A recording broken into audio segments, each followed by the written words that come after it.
Halo, selamat hari Minggu. Gereja Online Church. Hari ini Pastor Mario mau curhat. Mau ngomong tentang hal yang mengganggu Pastor Mario di dunia kekerstenan. Gak cuma di Indonesia sih, tapi di mana-mana hari-hari ini. Oke, guys, terlalu banyak dari kita. Dan sekali lagi, saya ngomong kita ya, bukan cuma orang-orang lain, tapi saya sendiri, lo juga. Terlalu banyak dari kita ke gereja nyari berkat. Padahal kita mestinya di situ nyari Yesus. Iya nggak sih? Maaf ya, tapi banyak agama lain dan juga pengajaran-pengajaran lain yang bisa mendatangkan berkat, yang bisa mendatangkan ilmu pengetahuan dan kebijaksanaan. Tapi kan kita ke gereja tuh mestinya nyari Yesus. Tapi masalahnya gini, walaupun di dalam Yesus ada kesembuhan, ada berkat, ada kekuatan, ada pembaharuan, ada kekudusan. Tapi salah satu yang harus kita selalu ingat bahwa di dalam Yesus ada pelayanan. Hah? Ada pelayanan? Gereja, pastor, pelayanan. Tuhan Yesus mah gak ngomongin pelayanan. Oh ya? Mari kita baca firman Tuhan dari kitab Matius.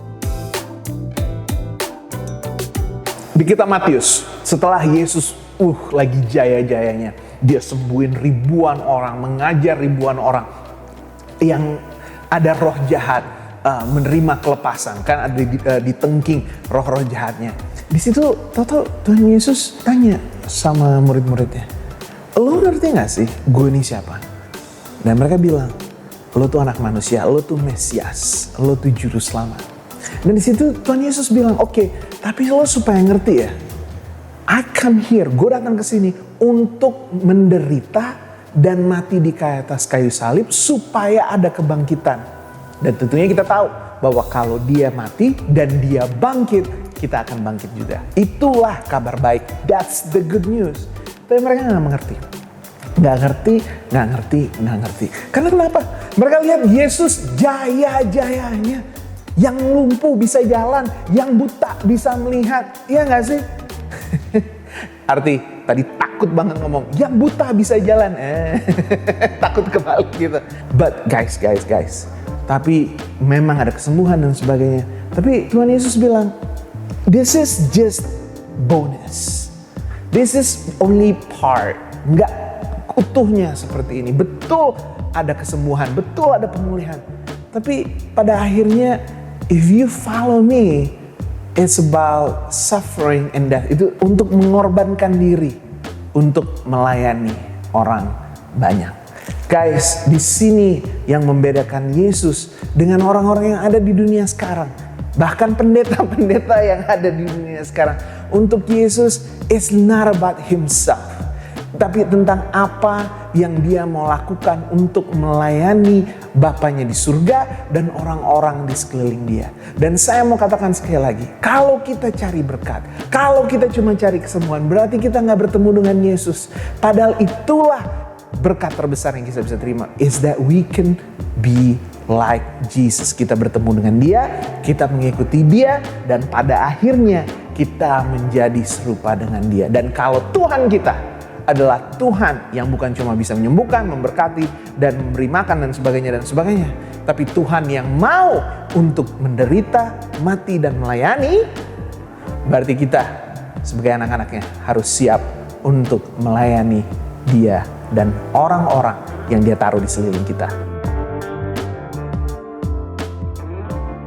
Pada suatu hari waktu Yesus baru ingetin lagi kepada murid-muridnya bahwa dia akan disalib, dia akan diserahkan kepada orang-orang Romawi.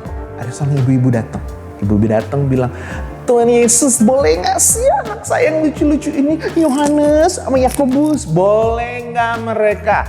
Boleh gak mereka duduk ke sebelah kiri, duduk sebelah kanan? Karena kita tahu pasti Tuhan Yesus tuh akan menjadi seorang yang hebat. Engkau akan menjadi raja di Yerusalem. Engkau menjadi raja atas kerajaan Allah di Israel.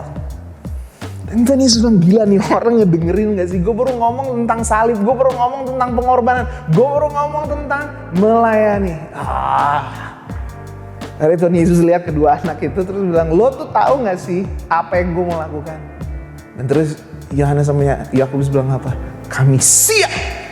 Di kepala mereka kami siap untuk dihormati, kami siap untuk memimpin, kami siap untuk menjadi orang hebat. Terus Tuhan Yesus bilang, oke, you know what? Benar. Sama seperti aku, kamu akan menderita, kamu akan mati. Itu betul. Tapi kamu gak mengerti. Kamu gak mengerti bahwa yang duduk sebelah kiri, sebelah kanan, bukan saya yang nentuin, Bapa di surga yang nentuin. Udah, begitu Yesus nengok kiri, nengok kanan, ternyata bukan cuma dua orang ini. Dua orang ini yang mamanya mau maju ngomong minta. Ternyata ada 10 orang lain yang mamanya gak ketemu sama Tuhan Yesus. Tapi hatinya sama, mereka mau memimpin, mereka mau menjadi orang hebat, mereka mau dipandang oleh orang-orang di sekeliling karena mereka mengikuti Yesus. Right? Habis itu Tuhan Yesus bilang apa? Gue tahu isi hati lo. Di dunia ini, cuma gue mengingetin ya, di dunia ini Tuhan Yesus bilang, semua orang mau menjadi pemimpin. Dan pemimpin itu mau menjadi atasan atas semua orang-orang yang di bawahnya. Tapi di dalam kerajaan Allah, kalau kita mau mengikuti Yesus, kalau kita mau menjadi seperti Yesus, Tuhan Yesus bilang apa? Di sini yang memimpin harus berani untuk melayani. Yang pertama akan jadi yang terakhir akan jadi yang pertama.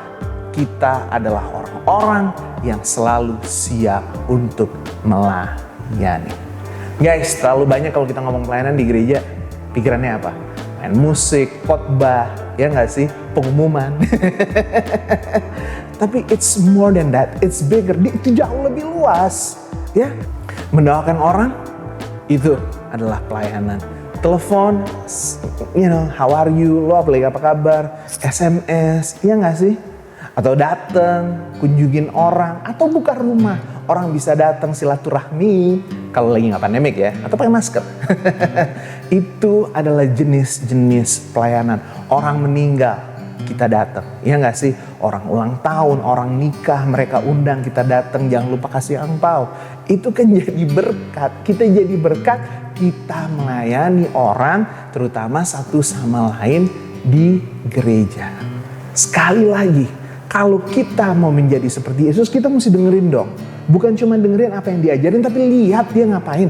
Ya kan Tuhan Yesus gak bilang, semua harus melayani, habis itu dia angkat kaki enak-enak gitu. Enggak, bener dia disiksa, dia mati dan dibangkitkan. Bukan untuk dirinya, tapi supaya kita bisa dilayani oleh kabar baik itu. Guys, mau jadi seperti Yesus, jangan cuma cari berkatnya, tapi menjadi seperti Yesus. Menjadi orang yang siap untuk menderita, yang siap untuk berkorban, supaya kita bisa melayani satu sama lain. Oke? Gereja Tuhan adalah gereja yang dimiliki oleh Tuhan dan umat-umatnya. Bukan gerejanya pendeta, bukan gerejanya diaken-diaken, petua-petua. No, it's about the church and the people. It's about God and it's about the people. Tentang Tuhan dan umat-umatnya. Mau hidup kamu berubah, mau menjadi pengikut Kristus, nggak bisa cuma ke gereja, nggak bisa cuma main musik, nggak bisa cuma puji-pujian, nggak bisa cuma memberi. Mesti siap untuk melayani, mesti siap untuk diganggu, mesti siap untuk menderita, diomongin, nggak dihargai, dilupakan. Tapi kalau kita mau mengikuti Yesus, kita harus mau melayani sama seperti Tuhan kita melayani kita semua. Saya yakin dan percaya semua di sini sudah diberkati. Saya percaya semua yang udah datang ketemu Yesus pasti hidupnya bukan cuma sudah tapi sedang diubahkan. Tapi sekali lagi, kamu mau perubahannya itu nggak cuma dikit-dikit aja tapi naik hebat seperti itu. Jangan cuma baca firman Tuhan, tapi lakukan firman Tuhan. Layani Tuhan, layani satu sama lain dengan segenap kekuatanmu, segenap hatimu, dan segenap isi hatimu. Mari kita berdoa. Tuhan Yesus, terima kasih karena kami boleh melayani Tuhan. Kami tahu bahwa kami bukan siapa-siapa. Dan kami tahu Tuhan, bukan cuma tentang berkat, kesembuhan, dan juga kebijaksanaan. Tapi tentang merendahkan hati kami supaya kami mau punya hati yang melayani. Hati seperti hamba, gitu sih lagunya katanya Tuhan. Tapi yang kami tahu, it's not about the song, it's not about the teaching, it's about you. Kami tahu Tuhan yang kami sembah. Bukan cuma Tuhan ajarkan kami untuk melayani, tapi Tuhan sudah mati sebagai the suffering servant, sebagai hamba yang disiksa. Karena itu Tuhan, kami berdoa supaya Tuhan lindungi kami, jaga kami dan berkati kami.